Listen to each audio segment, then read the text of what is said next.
Hello, everyone. This is Pastor Katie from First Presbyterian Church of Decatur.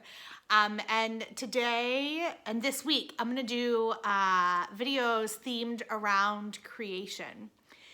So yesterday was actually Earth Day, and the day in which we kind of like celebrate the earth and remind ourselves of the responsibility that we have with the earth.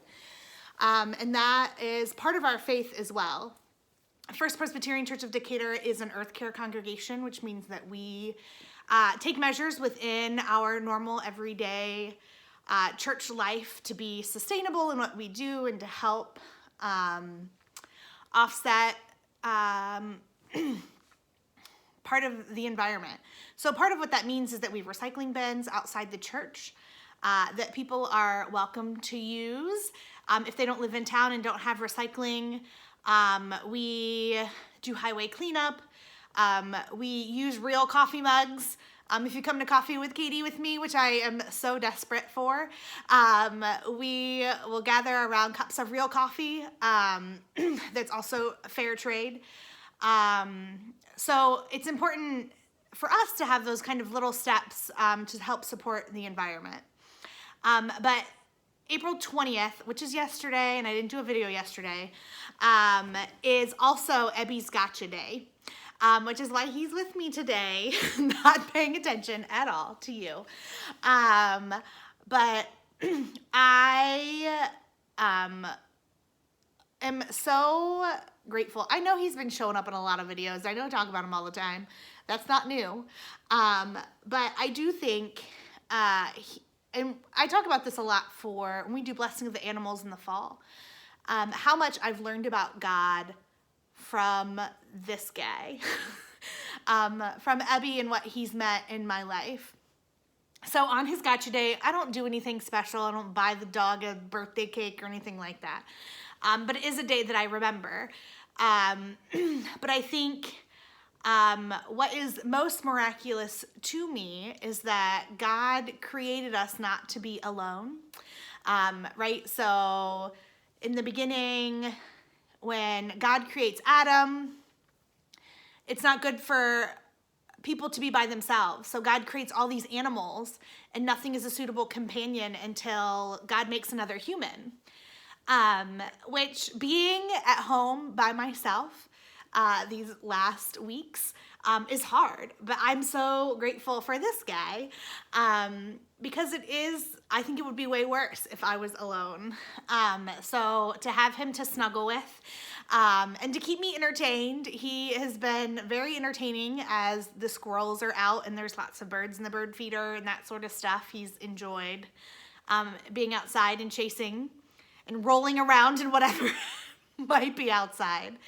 But I also think what is so fascinating to me is something that I know in people, but I also know is true for animals, is their personalities and how different each one of us are.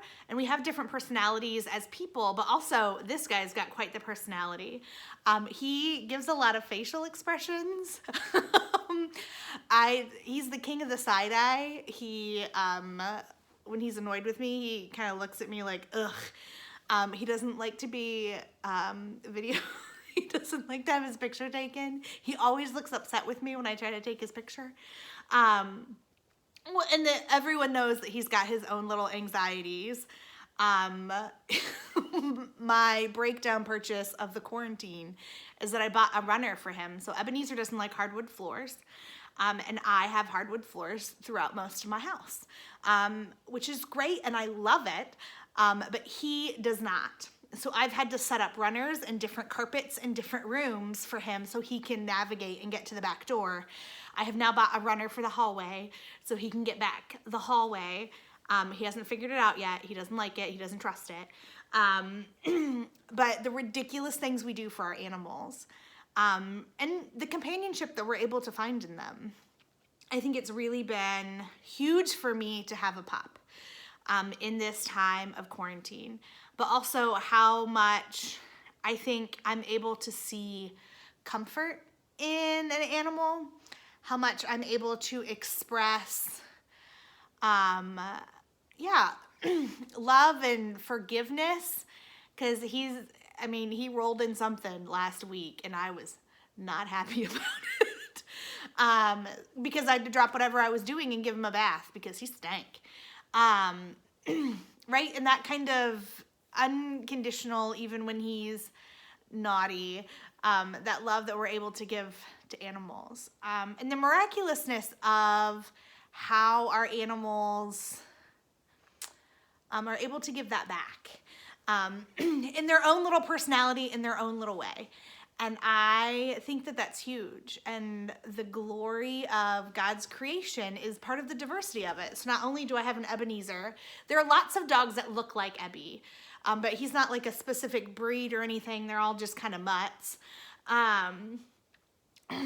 But he's got his own personality, his own quirks, just like we do. And how God can give that to everyone, right? There are squirrels. I'm starting to name squirrels and birds out here. I'm watching a lot of things out the window. And each have their own little personality. And how incredible that really is, that God can make us all so different.